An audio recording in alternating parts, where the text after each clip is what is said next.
সবাইকে সালাম জানাচ্ছি। আসসালামু আলাইকুম। শুরুতেই স্মরণ করছি মুক্তিযুদ্ধের লাখো লাখো শহীদ এবং গত জুলাই আগস্ট মাসে ফ্যাসিবাদের বিরুদ্ধে ছাত্র শ্রমিক জনতার অভ্যুত্থানে নিহত সকল শহীদকে। সবাইকে জানাচ্ছি আমার সশ্রদ্ধ সালাম ও গভীর শ্রদ্ধা। আরও স্মরণ করছি তাদের, ফ্যাসিবাদী শক্তির বিরুদ্ধে লড়াই করে যারা আহত হয়েছে, পঙ্গুত্ব বরণ করেছে, চোখের দৃষ্টি হারিয়েছে, যারা 9 দফা নিয়ে দাঁড়িয়েছে, যারা 1 দফা নিয়ে দাঁড়িয়েছে, যারা দেশকে এক হিংস্র স্বৈরাচারের হাত থেকে বাঁচিয়েছে। কৃতজ্ঞ চিত্তে স্মরণ করছি আপনাদের ভাই বোনদের, আপনাদের সন্তানদের, যারা এই বিপ্লবে অংশগ্রহণ করেছে। আমরা অন্তর্বর্তীকালীন সরকারের প্রথম 100 দিন অতিক্রম করলাম। আপনারা জানেন কি কঠিন এক পরিস্থিতিতে আমাদের দায়িত্ব গ্রহণ করতে হয়েছে।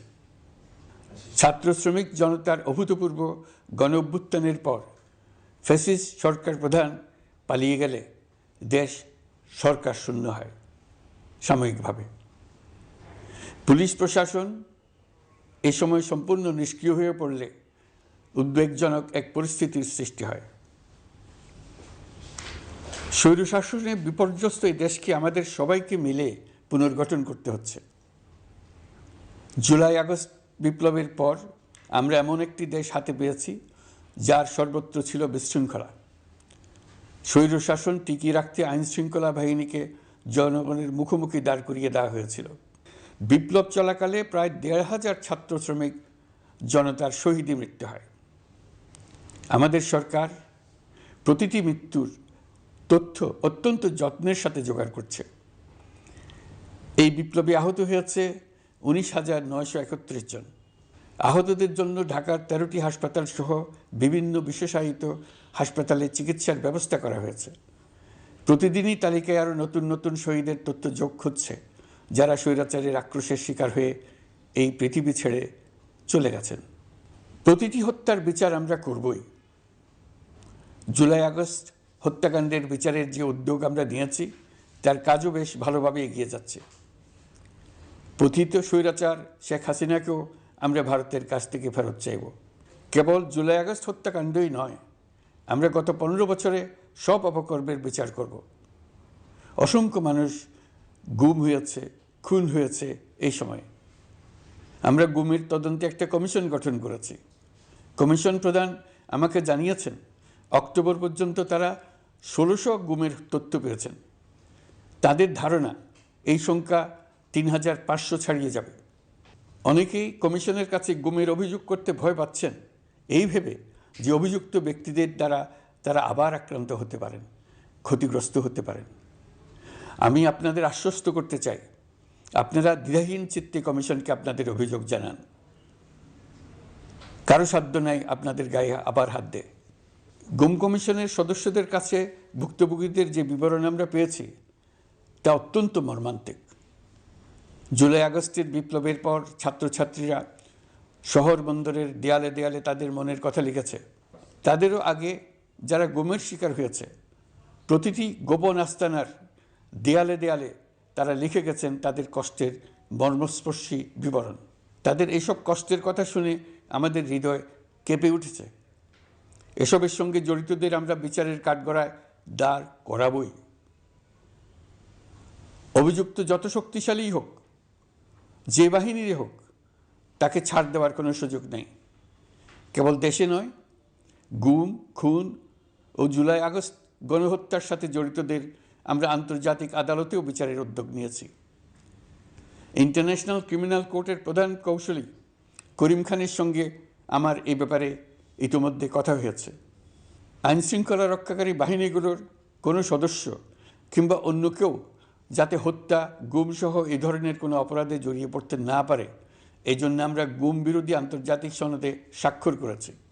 আপনারা দেখেছেন জাতিসংঘের আন্তর্জাতিক মানবাধিকার বিষয়ক হাই কমিশনার ফলকার তুর্ক সম্প্রতি বাংলাদেশ সফর করেছেন।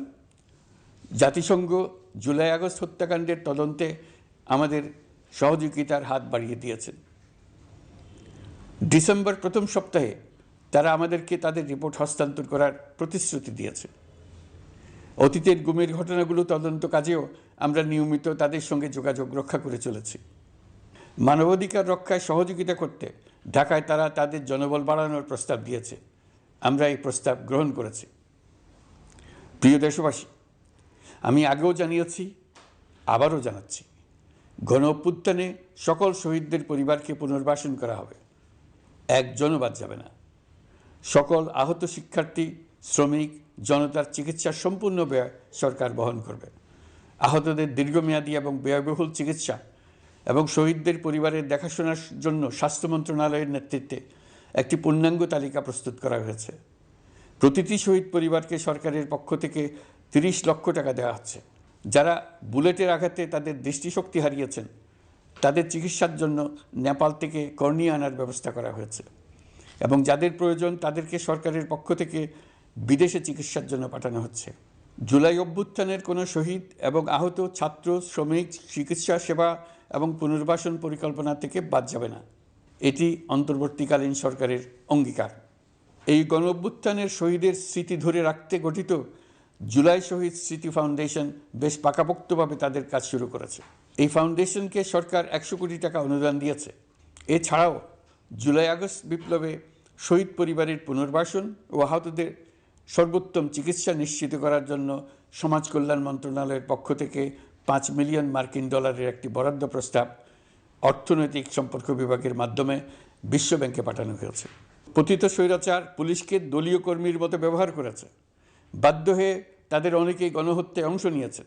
খুবই স্বাভাবিক প্রতিক্রিয়া হিসেবে তারা জনরোষের শিকার হয়েছেন। এতে তাদের মনোবল অনেক কমে যায়। আমরা পুলিশের মনোবল ফিরিয়ে এনে তাদের আবার আইন শৃঙ্খলা রক্ষায় কাজে লাগানোর চেষ্টা করছি।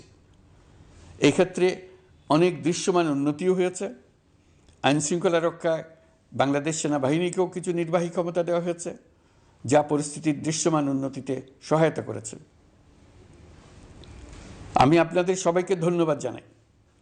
কঠিন এই সময়ে আপনারা সবাই অপরিসীম ধৈর্যের পরিচয় দিয়েছেন। ধন্যবাদ জানাই দেশের রাজনৈতিক দলের নেতৃবৃন্দকে।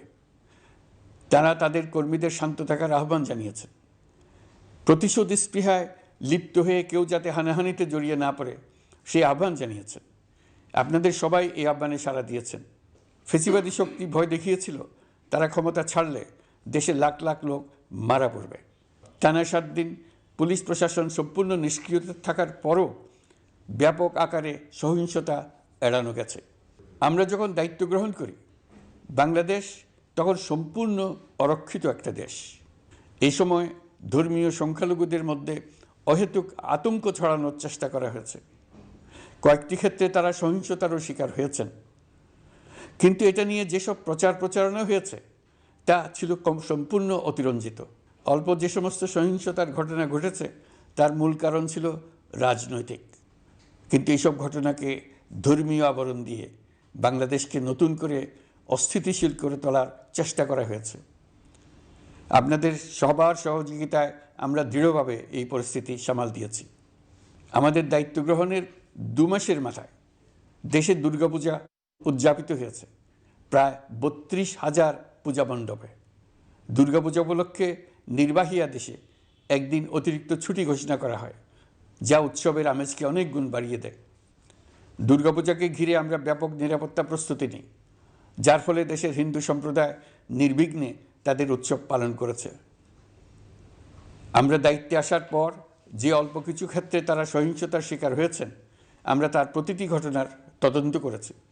শুধু হিন্দু সম্প্রদায় নয়, দেশের কোনো মানুষই যাতে কোনো রকম সহিংসতার শিকার না হয় সেজন্য আমরা যথাসাধ্য চেষ্টা করছি এবং সবসময় সে চেষ্টা করে যেতে থাকব। আপনারা জানেন, চলতি বছর বাংলাদেশের বিভিন্ন অঞ্চলে 6টি বন্যা হয়েছে। আপনাদের সবার সহযোগিতায় আমরা এই বন্যা মোকাবেলা করেছি। বাংলাদেশের দেশপ্রেমিক সশস্ত্র বাহিনী বন্যা মোকাবেলায় জনগণের সাথে কাঁধে কাঁধ মিলিয়ে কাজ করেছে। বন্যা মোকাবেলা ও বন্যা পরবর্তী পুনর্বাসনের লক্ষ্যে বিশ্বব্যাংকের $250 মিলিয়ন অনুদান এবং স্থানীয় অনুদানের মাধ্যমে 100 কোটি টাকারও বেশি অর্থ সংগ্রহ করা হয়েছে। বন্যার ফলে অনেক জায়গায় ফসলহানি হয়েছে, ব্যাহত হয়েছে পণ্য সরবরাহ শৃঙ্খল। বন্যা পরবর্তী সময়ে বাজারে শাকসবজি সহ নিত্য প্রয়োজনীয় পণ্যের দাম বেড়েছে, ফলে আপনাদের কষ্ট হয়েছে। নিত্য পণ্যের দাম সহনীয় পর্যায়ে রাখতে আমরা যথাসাধ্য চেষ্টা করছি। বাজারে ডিমের সরবরাহ বাড়ানোর জন্য আমরা 9.5 কোটি ডিম আমদানির অনুমতি দিয়েছি। এই জন্য প্রয়োজনীয় শুল্ক ছাড়ও দেওয়া হয়েছে। মধ্যস্বত্বভোগীদের দৌরাত্ম্য কমিয়ে ডিমের উৎপাদকরা যাতে সরাসরি বাজারে ডিম সরবরাহ করতে পারে সেই উদ্যোগও নেওয়া হয়েছে। মানুষ যাতে স্বল্প মূল্যে কৃষিপণ্য কিনতে পারে সেজন্য রাজধানী সহ বিভিন্ন স্পটে সরকারি কিছু পণ্য বিক্রি করা হচ্ছে। টিসিবির মাধ্যমে 1 কোটি নিম্ন আয়ের ফ্যামিলি কার্ডের মধ্যে 57 লাখকে স্মার্ট কার্ডে রূপান্তরিত করা হয়েছে। বন্যার ফলে চালের উৎপাদন ব্যাহত হওয়ায় চাল আমদানিতে শুল্ক ছাড় দেওয়া হয়েছে। আসন্ন রমজানে নিত্য প্রয়োজনীয় দ্রব্যের সরবরাহ এবং দাম যাতে স্বাভাবিক থাকে এই জন্য সরকারের বিভিন্ন কর্তৃপক্ষ ব্যবসায়ীদের সাথে নিয়মিত বৈঠক করে যাচ্ছে। দ্রব্যমূল্য নিয়ে আমাদের কোনো লুকোছাপা নেই। মূল্যস্ফীতির পূর্ণ তথ্য জনগণের সামনে তুলে ধরা হচ্ছে। মূল্যস্ফীতি রোধে উচ্চ সুদের হার নির্ধারণ সহ একাধিক নীতিগত সিদ্ধান্ত নেওয়া হয়েছে, যার মধ্যে রয়েছে শস্য আমদানিতে এলসি সীমা অপসারণ এবং সরবরাহ চেইন সংক্ষিপ্ত করা। সামান্য হলেও জ্বালানি তেলের মূল্য কমানো হয়েছে। শিল্প কারখানায় গ্যাসের সরবরাহ বাড়ানোর উদ্যোগ নেওয়া হয়েছে যাতে স্থানীয় পর্যায়ে উৎপাদন ব্যাহত না হয় এবং রপ্তানি ক্ষতিগ্রস্ত না হয়। গণশুনানি ছাড়া নির্বাহী আদেশে বিদ্যুৎ গ্যাসের দাম না বাড়ানোর সিদ্ধান্ত নেওয়া হয়েছে। পরিবহন খাতে চাঁদাবাজি বন্ধের চেষ্টা করা হচ্ছে। আমরা আশা করি বাজারে পণ্যমূল্য কমিয়ে আনতে এটা ভূমিকা রাখবে। নেপাল থেকে পানি বিদ্যুৎ বাংলাদেশে আনার ব্যবস্থা করা হয়েছে। দৈনন্দিন রাষ্ট্র পরিচালনার পাশাপাশি আমাদের ভবিষ্যতের বাংলাদেশ বিনির্মাণের কথাও ভাবতে হচ্ছে। আপনারা সবাই জানেন আমাদের সবচেয়ে গুরুত্বপূর্ণ কাজ হচ্ছে একটি অবাধ সুষ্ঠু নির্বাচন আয়োজনের মধ্য দিয়ে নির্বাচিত সরকারের কাছে দায়িত্ব হস্তান্তর। আমরা রাজনৈতিক দলগুলোর সঙ্গে আমাদের নিয়মিত যোগাযোগ অব্যাহত রেখেছি। বিভিন্ন ইস্যুতে তাদের মতামত নিয়ে যাচ্ছি। সরকারের সিদ্ধান্ত গ্রহণে এসব মতামত অনেকাংশে প্রতিফলিত হচ্ছে। চলমান সংস্কার প্রক্রিয়ায় তাদের প্রতিটি মতামত সক্রিয়ভাবে বিবেচনায় নেওয়া হচ্ছে। আমরা আশা করছি নির্ধারিত সময়ে ডিসেম্বর-জানুয়ারির মধ্যেই সংস্কার কমিশনগুলো তাদের সুপারিশমালা সরকারের কাছে পেশ করতে পারবে।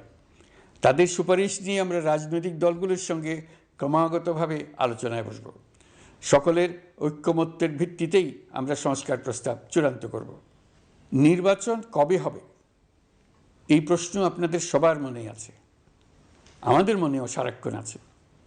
আপনারা লক্ষ্য করেছেন নির্বাচন আয়োজনের লক্ষ্যে আমরা প্রয়োজনীয় পদক্ষেপ নিতে শুরু করেছি। কয়েকদিনের মধ্যে নির্বাচন কমিশন গঠন হয়ে যাবে। তারপর থেকে নির্বাচন আয়োজন করার সমস্ত দায়িত্ব তাদের উপর বর্তাবে। নির্বাচন কমিশন ভোটার তালিকা হালনাগাদ সহ আরও কিছু কাজ শুরু করে দিতে পারবে, যা একটা অবাধ নির্বাচনের সাথে সরাসরি সম্পৃক্ত। প্রথমবারের মতো প্রবাসী বাংলাদেশিরা পোস্টাল ব্যালটের মাধ্যমে যাতে তাদের ভোটাধিকার প্রয়োগ করতে পারে সে লক্ষ্যেও সরকার কাজ করছে। তবে আমরা মনে করি না যে একটা নির্বাচন কমিশন গঠন করে দিলেই নির্বাচন আয়োজনে আমাদের দায়িত্ব শেষ। রাষ্ট্র ব্যবস্থায় সংস্কার আমাদের এই সরকারের অন্যতম অঙ্গীকার। আপনারাই আমাদেরকে এই ম্যান্ডেট দিয়েছেন। যেই 6টি সংস্কার কমিশন আমরা শুরুতে গঠন করেছিলাম তারা ইতিমধ্যে তাদের কার্যক্রম অনেক দূর এগিয়ে নিয়েছে।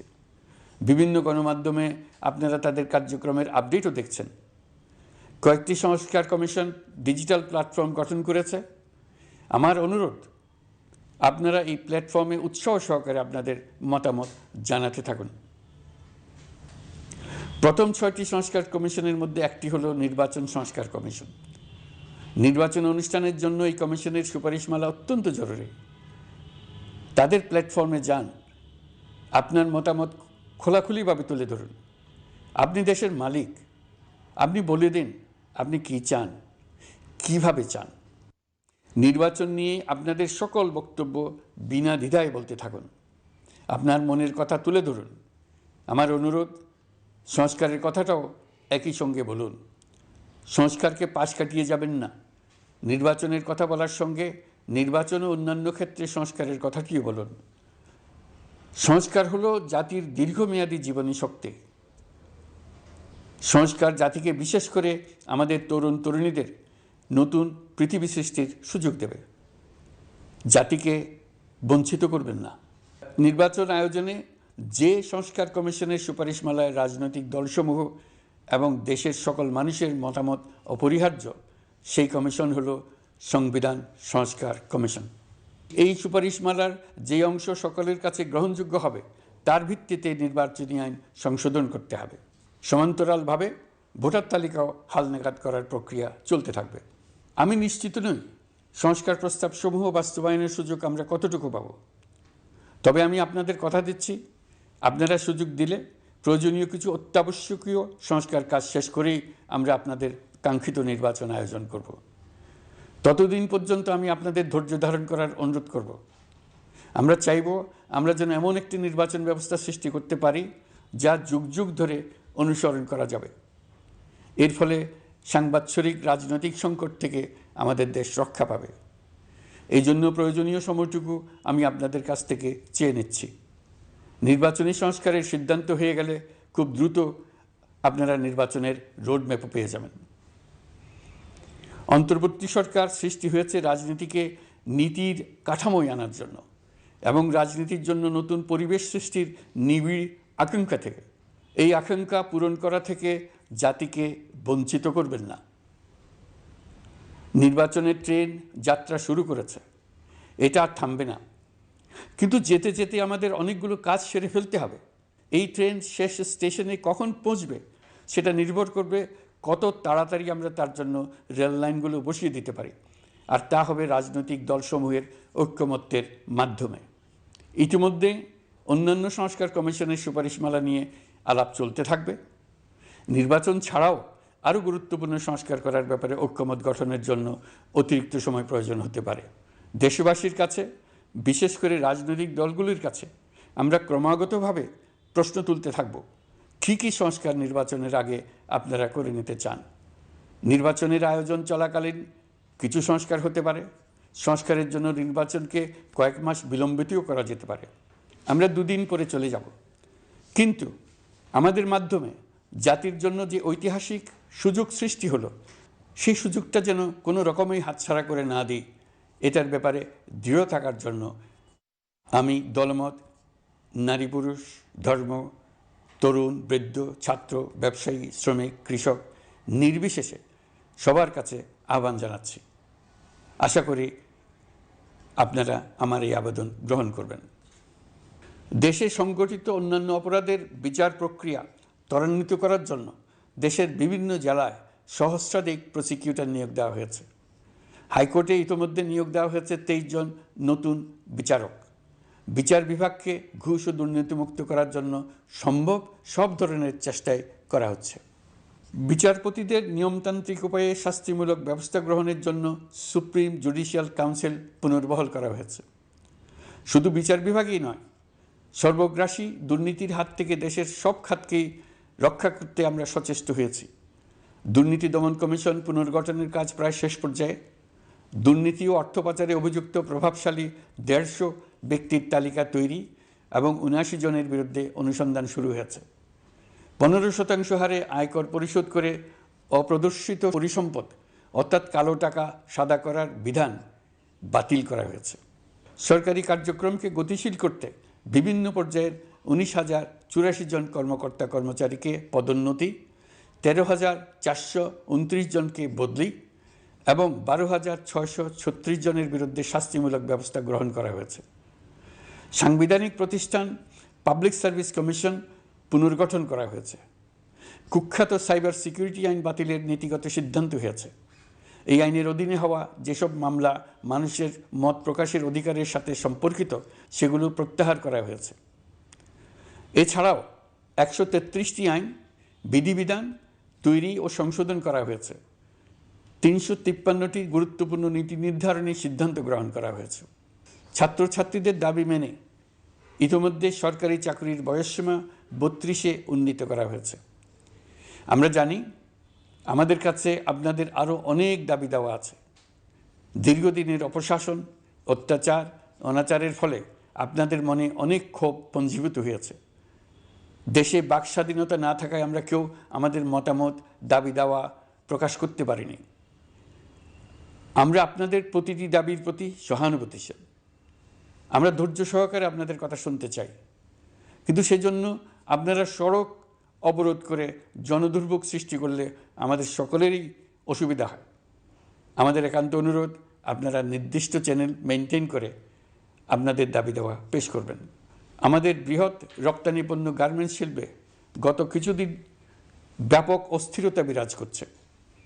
ফ্যাসিস্ট সরকারের সুবিধাভোগী বেশ কিছু গার্মেন্টস মালিক পালিয়ে যাওয়ায় শ্রমিকদের বেতন ভাতা নিয়ে অনিশ্চয়তা তৈরি হয়েছে। অন্য অনেক কারখানাও শ্রমিকদের ন্যায্য বেতন সহ অন্যান্য সুবিধা থেকে বঞ্চিত ছিল। শ্রমিকরা তাদের দীর্ঘদিনের বঞ্চনার প্রতিবাদ জানাতে এবং অনিশ্চয়তা থেকে মুক্তি পেতে রাস্তায় নেমে আসে। আমরা তাদের কথা শুনেছি, তাদের আলোচনার টেবিলে নিয়ে আসতে পেরেছি। আমরা অত্যন্ত আনন্দিত যে মালিক শ্রমিকের মধ্যে 18 দফার একটা ব্যাপক ভিত্তিক চুক্তি স্বাক্ষরিত হয়েছে। বড় ধরনের কোনো সহিংসতা ছাড়াই আমরা শ্রমিক অসন্তোষ নিরসন করতে পেরেছি। তারা আবার উৎপাদনে ফিরেছে। এতে প্রাণ ফিরে পেয়েছে বাংলাদেশের রপ্তানিমুখী এই শিল্প। নানা প্রতিকূলতা সত্ত্বেও অক্টোবর মাসে আমাদের রপ্তানিতে প্রবৃদ্ধি হয়েছে প্রায় 21%। আমরা যখন কাজ শুরু করেছি দেশের অর্থনীতি ছিল বিপর্যস্ত। বৈদেশিক মুদ্রার রিজার্ভ ছিল তলানিতে। আসার কথা, এই রিজার্ভ পরিস্থিতি এখন উন্নতির পথে। গত 3 মাসে রিজার্ভে কোনো রকম হাত না দিয়েই আমরা প্রায় $2 বিলিয়ন বৈদেশিক ঋণ শোধ করতে পেরেছি। জ্বালানি তেল আমদানিতে পুঞ্জীভূত বকেয়ার পরিমাণ $478 মিলিয়ন হতে কমিয়ে $160 মিলিয়ন আনতে পেরেছি। অর্থনীতি পুনরুদ্ধারে আমরা সর্বাত্মক চেষ্টা চালিয়ে যাচ্ছি। বিশ্বব্যাংক, IMF সহ বিভিন্ন দাতা সংস্থা ইতিমধ্যে ঋণ ও অনুদান হিসেবে $8 বিলিয়ন দেওয়ার প্রতিশ্রুতি দিয়েছে, যা আমাদের ভঙ্গুর অর্থনীতিকে সচল করতে সক্ষম হবে। পতিত সরকার আমাদের জন্য যে ভঙ্গুর অর্থনৈতিক পরিস্থিতি রেখে গিয়েছে, তাতে রাজস্ব আদায়ে গতি আনতে হিমশিম খেতে হচ্ছে জাতীয় রাজস্ব বোর্ডকে। এর মধ্যেও জুলাইয়ের নেতিবাচক অবস্থা থেকে অক্টোবর নাগাদ রাজস্ব আদায়ে 9.9% প্রবৃদ্ধি অর্জিত হয়েছে। আগের অর্থ বছরের সংশোধিত বাজেটে বিপুল রাজস্ব ঘাটতি ছিল, যে কারণে এবার শুরু থেকেই রাজস্ব আদায়ের লক্ষ্যমাত্রা অনেক বেড়ে যায়। এর ফলে স্বৈরাচার পতনের পরবর্তী 3 মাসে 9.9% রাজস্ব বৃদ্ধির পরেও লক্ষ্যমাত্রার বিপরীতে 23%-এর বেশি ঘাটতি থেকে যায়। রাজস্ব আদায়ের গতি আনতে আমি এখন অনলাইনে আয়কর রিটার্ন জমা দিতে উৎসাহিত করছি। আন্তর্জাতিক সাহায্য সংস্থা, বিশ্বব্যাংক, IMF, UNDP ইত্যাদি প্রধানদের সঙ্গে আমার দীর্ঘ বৈঠক হয়েছে। তারাও বাংলাদেশকে নতুনভাবে এবং সর্বাত্মকভাবে সাহায্যের জন্য তাদের আগ্রহ ব্যক্ত করেছেন। চীনের পররাষ্ট্রমন্ত্রীর সঙ্গে একান্ত বৈঠকে চীনের পক্ষ থেকে যাবতীয় সাহায্যের আশ্বাস দিয়েছেন। 100 দিন আগে আর্থিক দিক থেকে আমরা যে লণ্ডভণ্ড অবস্থা থেকে যাত্রা শুরু করেছিলাম, সেটা এখন অতীত ইতিহাস হয়ে দাঁড়িয়েছে। এই 100 দিনে অর্থনীতি সবল অবস্থানে চলে এসছে। এটা সম্পূর্ণ নিজস্ব নীতিমালা দিয়ে হয়েছে। বলা বাহুল্য, এখনও আমাদের বন্ধুদের কাছ থেকে যে সাহায্যের আয়োজন হয়েছে তা আসা শুরু করেনি। বন্ধু রাষ্ট্রগুলো শুধু যে আমাদের বড় বড় অঙ্কের সাহায্য দিয়ে আসছে তাই নয়, তারা এই সাহায্য দ্রুততম সময়ে আসা শুরু করবে এই প্রতিশ্রুতিও আমাকে দিয়েছেন। এই সাহায্য আসা শুরু করলে আমাদের অর্থনীতি অত্যন্ত মজবুত এবং আকর্ষণীয় অর্থনীতিতে পরিণত হবে। বিদেশি বিনিয়োগকারীরাও নানা রকম বিনিয়োগে উৎসাহিত হয়ে এগিয়ে আসবে। বিনিয়োগকারীদের সঙ্গে এখন থেকে আমরা আলোচনা শুরু করে দিয়েছি। বিশ্বের রাষ্ট্রপুঞ্জের মজলিসে আমরা এখন সম্মানিত এবং প্রশংসিত দেশের অবস্থানে পৌঁছতে পেরেছি। এর কারণে পরাজিত শক্তি নানা কৌশল করেও তাদের দিকে দৃষ্টি আকর্ষণ করতে পারছে না। তারা নানা চেহারা নিয়ে আপনাদের প্রিয়পাত্র হওয়ার চেষ্টা করছে। পরাজিত শক্তির ষড়যন্ত্র থেকে নিজেকে মুক্ত রাখুন, দেশকে মুক্ত রাখুন। এই ব্যাপারে অনড় থাকুন। এমন কিছু করবেন না যা তাদেরকে উৎসাহিত করতে সাহায্য করে। তাদেরকে সকল দিক থেকে নিরাশ করুন। সেটা নিশ্চিত করতে পারলে আমাদের আর কোনো বিষয়ে সংশয় করার প্রয়োজন নেই। সরকারের পক্ষ থেকে আমি নিশ্চয়তা দিচ্ছি, সকল প্রকার সীমাবদ্ধতা সত্ত্বেও আমরা আপনাদেরকে একটা মজবুত অর্থনীতি দিয়ে যাব। ভবিষ্যতে চলার পথকে সহজগম্য করে যাব। নাগরিক অধিকারসমূহ নিশ্চিত করে যাব। বিপক্ষ শক্তি যত শক্তিশালী হোক, নাশকতার যত রকম উদ্ভট পরিকল্পনাই করুক, সব কিছু নস্যাৎ করার জন্য প্রস্তুত থাকুন। এবার যে মুক্তি আমরা অর্জন করেছি তা আমাদের কাছ থেকে কেউ যেন ছিনিয়ে নিতে না পারে, তার জন্য সর্বমুহূর্তে প্রস্তুত থাকুন। আপনারা জেনেছেন পতিত সরকার ও তার দোসররা প্রতি বছর দেশ থেকে 12 থেকে 15 বিলিয়ন ডলার পাচার করেছে। দুর্নীতি বিরোধী সংস্থা ট্রান্সপারেন্সি ইন্টারন্যাশনাল বাংলাদেশ সম্প্রতি এই তথ্য দিয়েছে। পাচার হয়ে যাওয়া এই অর্থ ফিরিয়ে আনার জন্য সম্ভব সকল ধরনের উদ্যোগ আমরা গ্রহণ করেছি। এই কাজে সফল হতে পারলে আমাদের অর্থনীতি আরও গতি পাবে। এই কাজে আমরা বিভিন্ন আন্তর্জাতিক সাহায্য সংস্থার সাহায্য দিচ্ছি। আমি ধন্যবাদ জানাতে চাই বিশ্ব নেতৃবৃন্দকেও। বাংলাদেশের এই সংকটময় সময়ে তারা প্রায় সবাই সহযোগিতার হাত বাড়িয়ে দিয়েছেন। আমি যখন সেপ্টেম্বরে জাতিসংঘের সাধারণ পরিষদের অধিবেশনে যোগ দিই, সে সময় মার্কিন যুক্তরাষ্ট্র, European Union, Canada, Italy, Holland, জাতিসংঘের মহাসচিব সহ বিশ্বের অনেক দেশের সরকার প্রধানের সঙ্গে আমার বৈঠক করার সুযোগ হয়। তারা স্বতঃস্ফূর্তভাবে আমাদের প্রতি সর্বাত্মক সহযোগিতা প্রদানের অঙ্গীকার ব্যক্ত করেছেন। নেপাল, মালদ্বীপ, পাকিস্তান সহ প্রতিবেশী বেশ কয়েকটি দেশের সরকার প্রধানের সঙ্গে আমার বৈঠক হয়েছে, যেখানে আমি সার্ককে পুনর্জীবিত করার কথা বলেছি। দেশে ফিরে আসার পর এসব দেশের রাষ্ট্রদূতগণ যারা ঢাকায় আছেন স্বতঃপ্রবৃত্ত হয়ে আমার সঙ্গে দেখা করে তাদের সরকার প্রধানদের অঙ্গীকার পুনর্ব্যক্ত করে গেছেন। তারা সম্পূর্ণ নতুনভাবে আমাদের জন্য সহায়তার নতুন ছক তৈরি করার কাজ শুরু করেছেন। যেসব রাষ্ট্রদূত দিল্লিতে অফিস করেন তারা দিল্লি থেকে এসে দেখা করে গেছেন। ইউরোপিয়ান ইউনিয়নের 20 দেশের 20 জন রাষ্ট্রদূত দিল্লিতে থাকেন, 7 দেশের 7 রাষ্ট্রদূত ঢাকায় আছেন। দিল্লি থেকে একসঙ্গে 20 জন রাষ্ট্রদূত সহ মোট 27 রাষ্ট্রদূত সমবেতভাবে আমার সঙ্গে বৈঠক করার জন্য আগামী কয়েকদিনের মধ্যে ঢাকায় আসছেন। আগে কখনো ইউরোপিয়ান ইউনিয়নের 27 জন রাষ্ট্রদূত একত্র হয়ে সরকারের সঙ্গে আলোচনায় বসেনি। দিল্লি থেকে এই বিশাল সংখ্যক রাষ্ট্রদূত একসঙ্গে বৈঠক করার জন্য কোনো দিন আসেনি। এবার এই কাজটি করার পেছনে আছে ইউরোপিয়ান ইউনিয়নের সমর্থন প্রকাশ করা এবং অর্থনৈতিক ক্ষেত্রে উচ্চ পর্যায়ের সহযোগিতা গড়ে তোলা। ইতিমধ্যে আমার সঙ্গে দেখা করেছেন সৌদি আরব, সংযুক্ত আরব আমিরাত, ব্রাজিল, তুরস্ক, রাশিয়া, ফিনল্যান্ড, সিঙ্গাপুর, লিবিয়া সহ অনেক দেশের রাষ্ট্রদূত। দ্বিপাক্ষিক নানা সহযোগিতা সহ বাণিজ্য বিনিয়োগ বৃদ্ধির আশ্বাস তারা দিয়েছেন। আমরা প্রবাসী বাংলাদেশিদেরও বেসরকারি খাতে বিনিয়োগ করার জন্য আহ্বান জানাচ্ছি। বাংলাদেশের অর্থনৈতিক উন্নয়নে তরুণদের কর্মসংস্থানের মূলে রয়েছে বেসরকারি খাত। আমাদের বিনিয়োগ বোর্ডের নির্বাহী চেয়ারম্যান 2 শতাধিক বেসরকারি প্রতিষ্ঠানের প্রধান নির্বাহী, উদ্যোক্তা ও বিনিয়োগকারীর সঙ্গে পৃথক পৃথকভাবে বৈঠক করেছেন।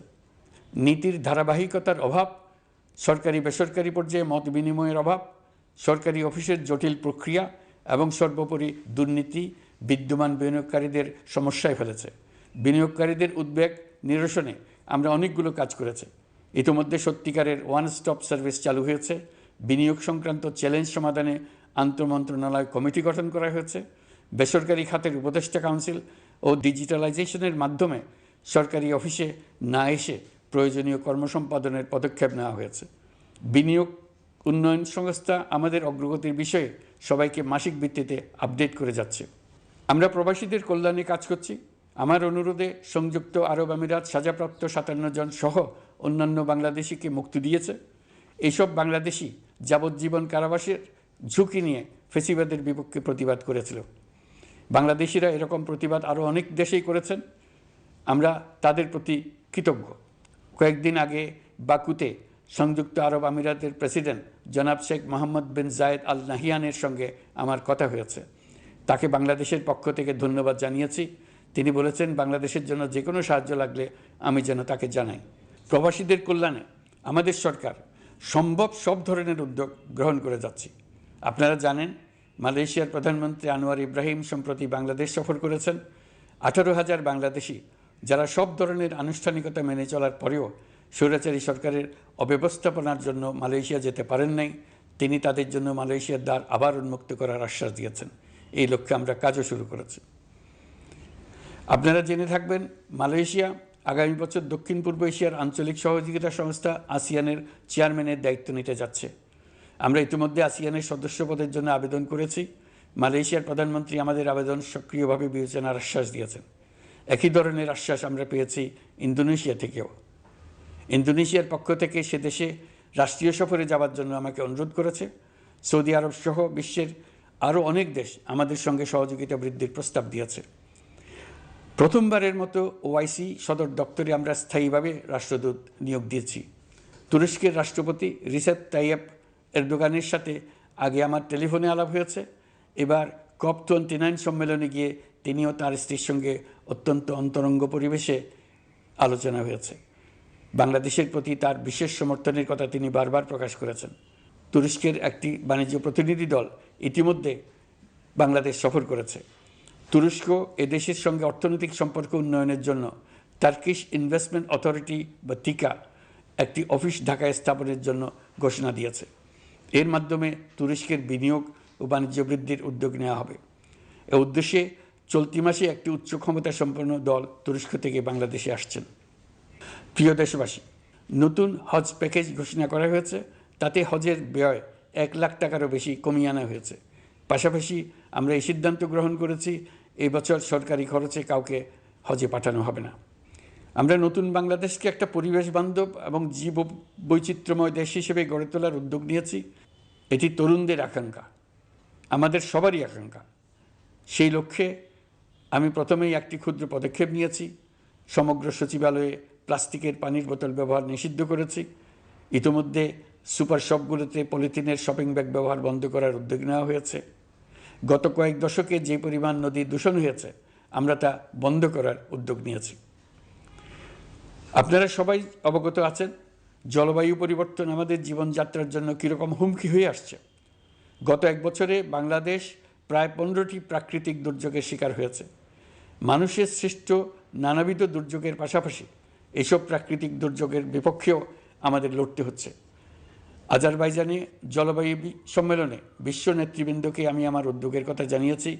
সেখানে জাতিসংঘের মহাসচিব, ইউরোপ, এশিয়া, আফ্রিকার অনেক সরকার প্রধানের সঙ্গে আমার দেখা হয়েছে। যতটুকু আলাপ আলোচনা সম্ভব হয়েছে, আমি সবার কাছে জলবায়ুর প্রতিকূল প্রভাব মোকাবেলা সহ গণতান্ত্রিক উত্তরণের পথে বাংলাদেশের অগ্রযাত্রায় সহযোগিতা চেয়েছি। তারা সবাই সহযোগিতার অঙ্গীকার করেছেন। গত 100 দিনে আমরা অনেক কল্যাণমূলক কাজ করেছি, যা এখানে স্বল্প পরিসরে বর্ণনা করা সম্ভব নয়। আমাদের সরকার স্বচ্ছতা ও জবাবদিহিতায় বিশ্বাসী। তাই আমি সরকারের সকল মন্ত্রণালয়কে নির্দেশ দিয়েছি তাদের নিজ নিজ কাজের বিস্তারিত বিবরণ নিজেদের ওয়েবসাইট ও সামাজিক যোগাযোগ মাধ্যমে প্রকাশ করার জন্য। আমি আমার দপ্তরকেও বলেছি সরকারের সব কাজের বিবরণ যাতে জনগণ জানতে পারে, এই জন্য যেন প্রয়োজনীয় পদক্ষেপ নেওয়া হয়। এই সরকারকে ব্যর্থ করার জন্য, অকার্যকর করার জন্য বিশাল অর্থে বিশ্বব্যাপী এবং দেশের প্রতিটি স্থানে, প্রতিটি প্রতিষ্ঠানে এক মহাপরিকল্পনা প্রতি মুহূর্তে কার্যকর রয়েছে। তাদের একটি বড় প্রচেষ্টা হচ্ছে আমাদের মধ্যে বিভেদ সৃষ্টি করা। পতিত সরকারের নেতৃবৃন্দ যারা এদেশ থেকে বিপুল পরিমাণ অর্থ পাচার করে নিয়ে গেছে, সেই অর্থে বলীয়ান হয়ে তারা দেশে ফিরে আসার জন্য চেষ্টা করে যাচ্ছে। তাদেরকে কিছুতেই সফল হতে দেবেন না। তারা সফল হওয়া মানে জাতির মৃত্যু, জাতি হিসেবে আমাদের অবসান। সাবধান থাকুন। তাদের সকল হীন প্রচেষ্টাকে আমাদের ঐক্যের মাধ্যমে নস্যাৎ করে দেন, যেভাবে নস্যাৎ করেছিলেন তাদের বন্দুকের গুলিকে, তাদের আয়নাঘরকে, প্রতি পায়ে তাদের অনাচারের শিকলকে। এ ব্যাপারে সবাই একমত থাকুন, ঐক্যবদ্ধ থাকুন। আপনারা সবাই ভালো থাকবেন। দেশের সকল শিশু, কিশোর কিশোরী, তরুণ তরুণী, ছাত্রছাত্রী, বয়স্ক, বৃদ্ধ, পুরুষ, মহিলা সবাইকে আমার সালাম জানাচ্ছি। আসসালামু আলাইকুম।